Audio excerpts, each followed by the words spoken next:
Yang Pak Menko, Pak Panglima, Pak Kabin, Pak Kapolri, Pak Kejagung. Izin perkenalkan, saya Walda dari Antara, Pak. Antara? Iya, Walda dari Antara. Ingin menanyakan beberapa hal, Pak. Di sosial media sudah beredar banyak video-video tentang aksi demonstrasi.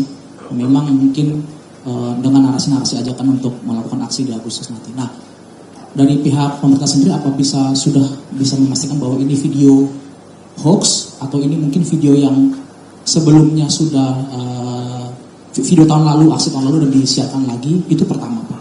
Kedua, untuk akun-akun yang menyebarkan informasi ini, Pak, ini apakah sudah didata mungkin dari Polri, akun-akun mana saja yang berpotensi menyebarkan hoax dan tindakannya seperti apa? Siapa di balik pemilik-pemilik akun ini, Pak? Itu kedua. Ketiga, Pak, soal pemasangan pagar di beberapa pusat perbelanjaan, tidak hanya di Jakarta tidak hanya di Jakarta saja, di beberapa daerah. Ini pantauan Kemenko Polhukam sendiri atau pemerintah sendiri sudah berapa pusat perbelanjaan sih, Pak, yang memang melakukan hal tersebut dan sikapnya seperti apa nih menurut pandangan Menko Polhukam? Terakhir, pun kalau misalkan nanti ada aksi, Pak, bagaimana cara pemerintah memastikan bahwa aksi itu hak masyarakat tetap bisa menggunakan hak untuk kebebasan berpendapat, mengutarakan beberapa pendapatnya, tapi jangan banyak-banyak ya, ini waktunya. Ya, namun dengan kondisi yang kondusif, bagaimana cara pemerintah memastikan demo tersebut tetap bisa kondusif? Terima kasih. Saya jawab ya, satu ini. Video itu saya nyatakan tidak benar. Tidak ada di wilayah Indonesia, di tanah air kita, ada hoax-hoax yang seperti itu. Mungkin itu terjadi pada masa lalu.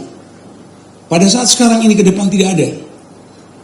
Kami sudah bekerja bersungguh-sungguh dengan tenaga yang kuat dan keras, kami bersama-sama dengan Pak Panglima, Pak Kapolri, Pak Kabin selalu memberikan informasi itu sama sekali tidak ada. Sama sekali tidak kita temukan itu. Akunnya akun siapa ini? Ada akunnya, Mas. Kami akan temukan itu. Maka tadi saya katakan kalau misalnya terjadi bahwa itu ada indikasi dan bisa memenuhi ketentuan dia pelanggaran tindak pidana, kami akan lakukan itu dan kami akan melakukan tindakan secara tegas untuk itu. Pemasangan pagar, nggak ada itu ya. Pemasangan pagar bahkan responnya dulu kepala daerah yang bersangkutan sudah menyelesaikannya, baik yang di Surabaya maupun yang di Jakarta. Tidak ada kaitannya dengan hubungan seperti yang digulirkan kabar-kabar yang akan datang. Tidak ada. Jadi semuanya itu adalah kepentingan keamanan dari mereka sendiri dan itu pun sudah dianggap tidak memenuhi izin seperti yang dilakukan oleh beberapa tempat. Saya tidak mau menyebutkan mall yang mana ya, tapi kira-kira pemerintah daerah setempat sudah melakukan penertibannya. Aksi unjuk rasa tidak ada larangannya. Ya, tidak ada. Menyampaikan unjuk rasa adalah penyampaian pendapat dari masyarakat. Tidak ada satupun yang melarang untuk itu. Yang dilarang dan tidak diharapkan adalah soal tindakan-tindakan anarkis. Ya, tidak dengan anarkis. Kalau misalnya unjuk rasa dengan tertib menyampaikan kritikan, boleh-boleh saja. Bahkan berulang kali Presiden mengatakan kritikan itu perlu. Dan kami meyakini kritikan-kritikan semacam itu sangat menyegarkan buat kami. Sangat menyegarkan. Oleh sebab itu silakan unjuk rasa, tidak masalah.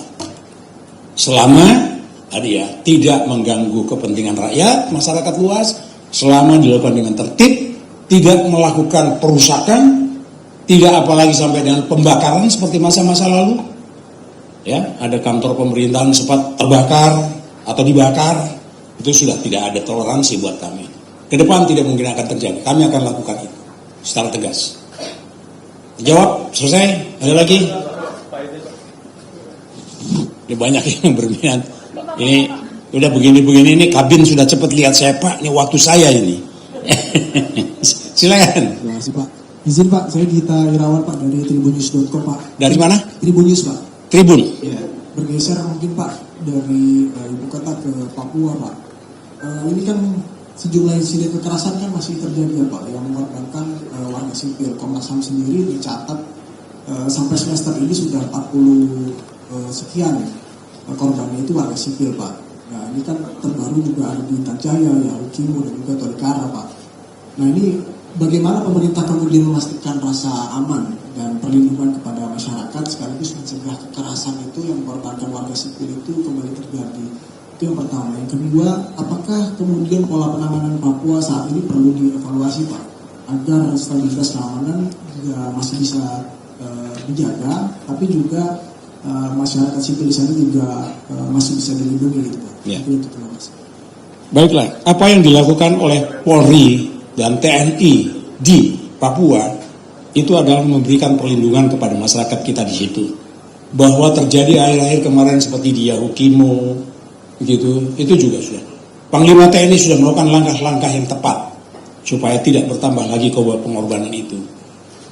Korban itu jatuh juga karena ada hal-hal lain yang perlu kita perhatikan. Jadi kalau pola tidak berubah, tapi peningkatan pola itu yang dilakukan oleh Panglima TNI dan Kapolri untuk memberikan ketentraman di masyarakat.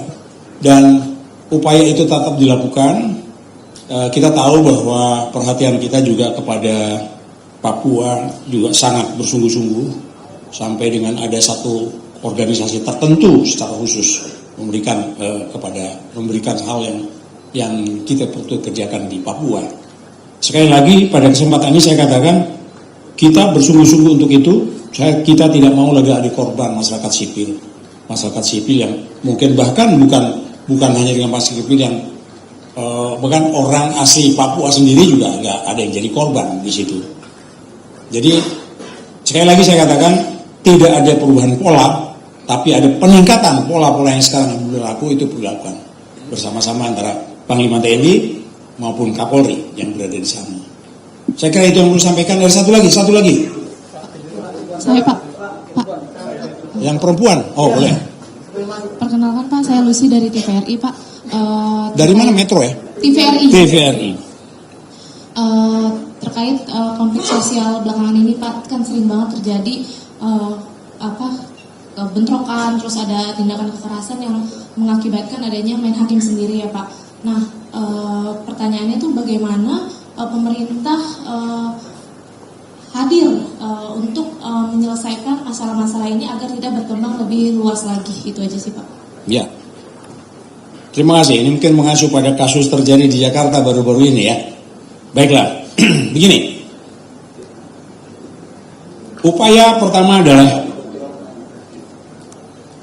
untuk mencegahnya. Patroli polisi aktif sebetulnya berkeliling di situ. Terus di tempat patroli mana ditingkatkan.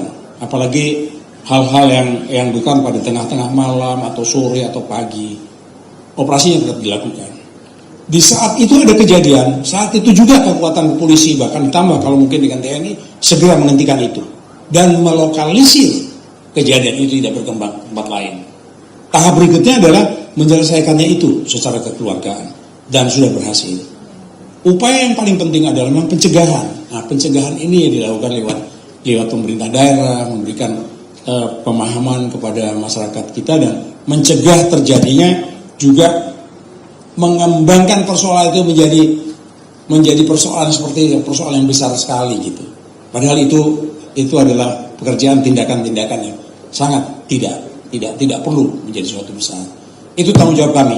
Kami akan turun bersama-sama dengan masyarakat juga untuk membatasi itu dan supaya tidak terjadi juga di daerah lain, gitu ya. Terima kasih atas masukan itu dan sekali lagi saya ucapkan terima kasih kepada rekan-rekan sekalian atas kehadiran ini. Tolong sampaikan kepada saudara-saudara kita untuk menjaga ketenangan. Berikanlah ketenangan ini kepada bangsa kita dan khusus pada menjelang 81 tahun ke-81 kemerdekaan kita. Mari kita bersama-sama secara gembira, senang, tenang, rakyat kita bergembira pada tahun yang ke-81 kemerdekaan kita. Terima kasih atas perhatiannya. Maaf bahwa memang waktu kami agak mepet. Kami segera harus menyelesaikan tugas ini karena ada yang harus menghadap Bapak Presiden hari ini. Saya kira itu saja yang saya sampaikan. Terima kasih. Assalamualaikum warahmatullahi wabarakatuh.